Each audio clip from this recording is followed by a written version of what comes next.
Good morning, 8th grade. We are, as you can see, doing Chapter 6, Section 3.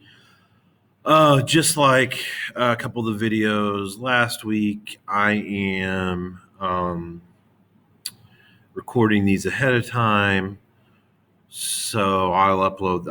It is Friday, December 4th here now. So whenever we're doing this in class, I'm not sure. It'll be Monday or Tuesday when I upload these. So point is, I'm pretty sure that this is a 3-section chapter. The test is coming up, but I'm not exactly sure off the top of my head right now what day you're even going to be seeing this and what day the test will be. So make sure you keep checking your Remind in your Google Classroom like you normally would, because the test will be coming up sometime within a week or so from the time you see this video. Like I've mentioned a few times, we're ahead of schedule.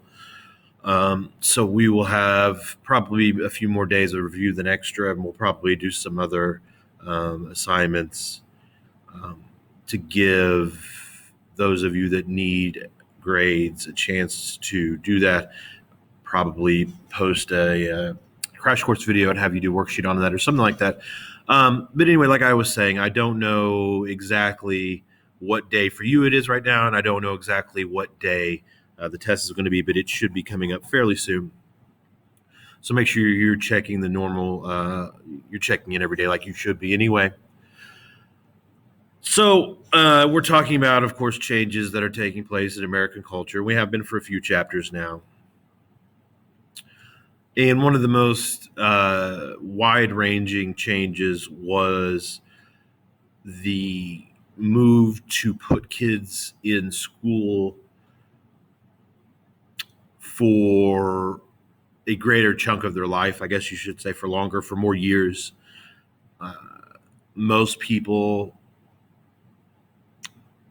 got an education through an elementary level during that time, but by the time they were your age, if you are a girl back then, you would probably be working as a seamstress, and if you were a boy, you would be working in a factory or a steel mill by this point in your life. And so government and business leaders felt that more education was needed, and so this is the period of time in America where the idea of standardized and mandatory, legally required education starts taking hold. I think in Illinois, you're required to be in school until you're at least 16, and then even then, it's tricky to be able to drop out at 16. So mostly, through high school, you're pretty much required to be there. Technically, like I said, you can drop out at 16, but it's not that easy. Doesn't matter anyway. It's not recommended. You should not drop out of school. You should graduate high school, obviously. So the biggest expansion, as you could guess, whenever you are expanding the idea of education from through basically 4th or 5th grade, and then you were expected to go to work after that, and now you're going to start making kids go to school till they're older, the biggest change, of course, is going to have to be adding high schools. And so the number of high schools in 1860, think about that, 100 in 1860 in America, all of America.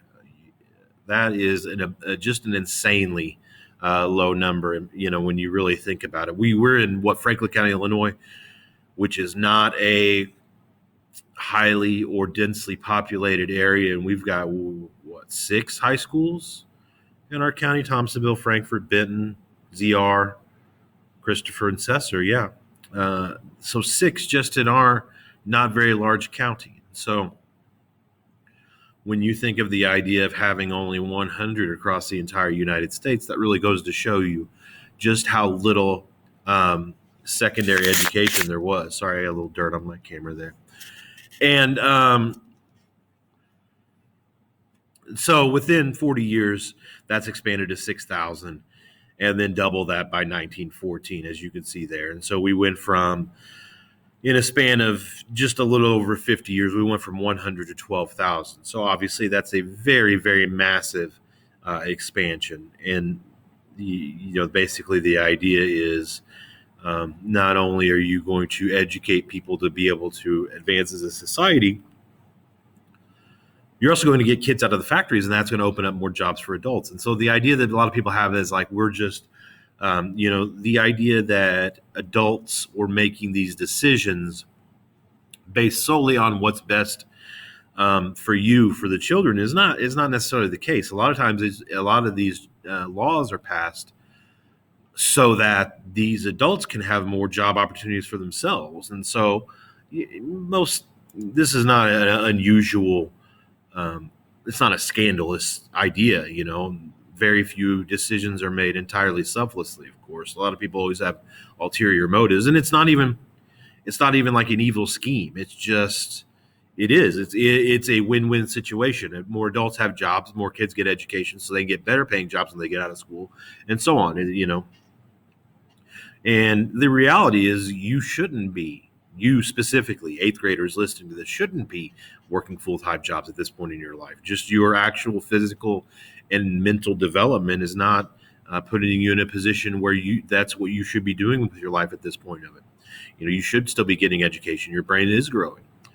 And so we also, what we're teaching, you could see old videos of like these single class schoolhouses where they would basically just recite basic things. They would memorize them and just speak them back to the teacher. And people started to realize that memorizing certain facts are not necessarily the best way of educating people. And also that schools have a larger function on top of just teaching you math, science, social studies, or whatever. And that citizenship, the idea of being part of a society and how to contribute to society, is part of a school's responsibility also.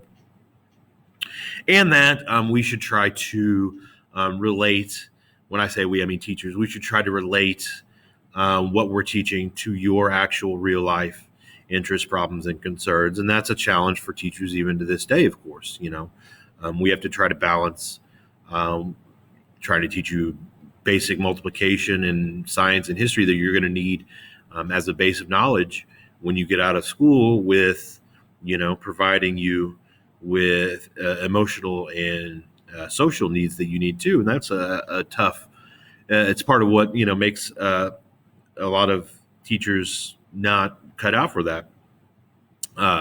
It's a tough part of the job, and it's not one that we have perfected even to this day. Everybody, including myself, struggles with the best way to teach people. And at some point, your emotional and well-being is more important than learning about education reform in the 1900s. But at the same time, both of those things are my job, and so it's hard to balance that. And so I try my best. Doesn't always, I have good days and bad, just like everybody else does. But so this is when these ideas come into being, that just memorizing 12 times 11, 121, maybe, I don't know. I haven't had math class since 1998, so don't ask me. College and universities changed and expanded. You get what's called land-grant college, which are basically where the government creates a grant and gives it to colleges, and gives it to organizations. They say Ohio State University, the Buckeyes are probably the most famous. And then you had the creation of what we now call HBCUs, historically black colleges and universities. Hampton, Howard, Southern, Grambling. These are all some of the most famous ones. But these provided opportunities in a segregated, very much so, society back then. Now, of course, we cannot have segregation legally now, but some things have just become tradition, where that's why they're called HBCUs, historically black. It doesn't mean if you're not black you can't go there, but some things just gain momentum and they keep going. And so most of the student bodies of all these universities are still black to this day. Literacy became more of a given. There were a relatively low percentage of people who could read and write compared to today. We can all read and write now. Libraries became popular, where you could go check out books with your library card and take those home and read them, just like renting from Redbox or whatever. Realism became a trend in writing, which is basically creating fictional characters in real life settings instead of, as opposed to like The Wizard of Oz, which of course is, straight up fantasy. Mark Twain, of course, wrote about Tom Sawyer and Huckleberry Finn, and they lived, in and around Hannibal, Missouri, and the Mississippi River, which are of course real life settings, and they had real life situations. Huck Finn didn't grow wings and fly off into the sky, but they were made up people that had, a real life um, background and setting for their stories.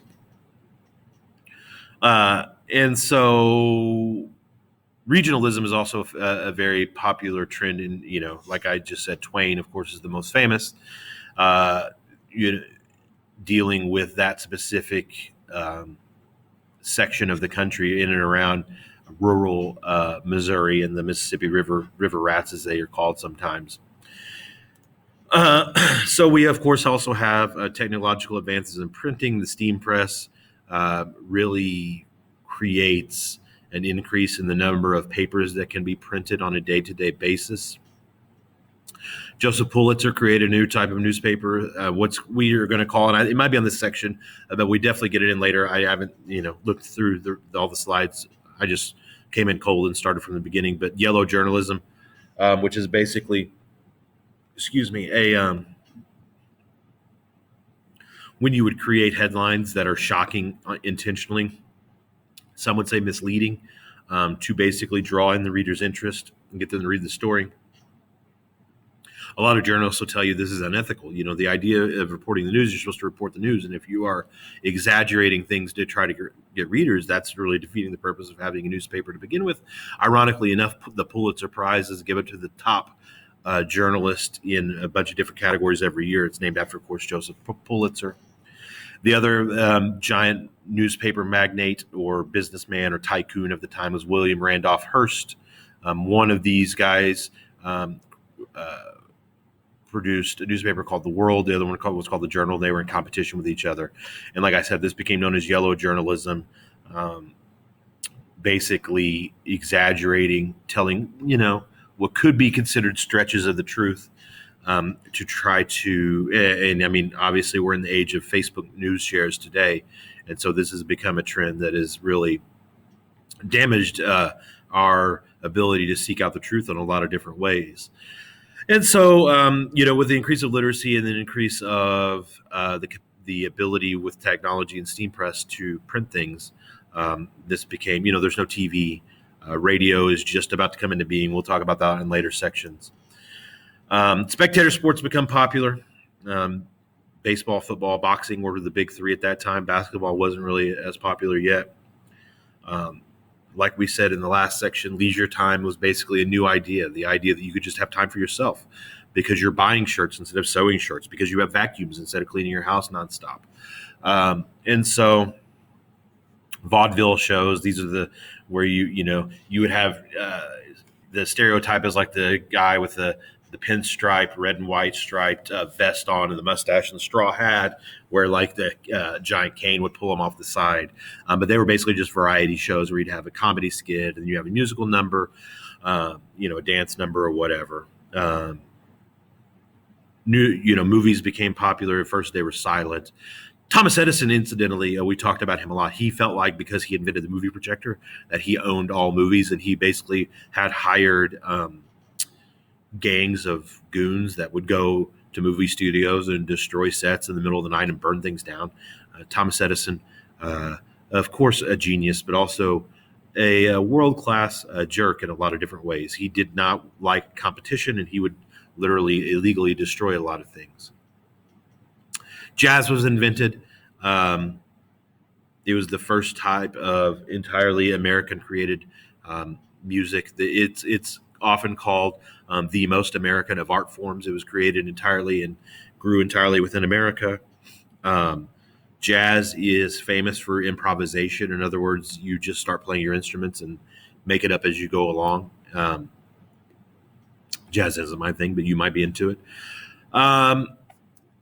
And so that's it for today. I will post a Google form with a question of the day.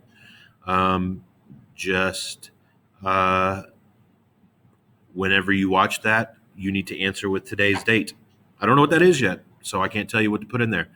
So that's what you need to answer with on the Google form. Just what is today's date? And again, like I said, this is from the. I'm posting this in the future from the past. Spooky. So I don't know what day that'll be. So whenever you watch that, put today's date in the Google form, and make sure you copy these down. I will be collecting these in the next couple weeks because you, I think, are pretty much done with your notebook. So I will add that to Google Classroom and give you the dates where you can come and turn those in the old gym lobby when I get around to posting that. Since we've got, like I said, we've got extra time, so there'll be no hurry, but you'll have to bring those in at some time. So make sure you are wearing your mask and stuff, staying safe, washing your hands and all that good stuff. And I will, before the test, at some point do some sort of YouTube live review, I'm sure, some type of test review for you. But otherwise, have a good rest of the day and whatever day this is, and I'll talk to you later.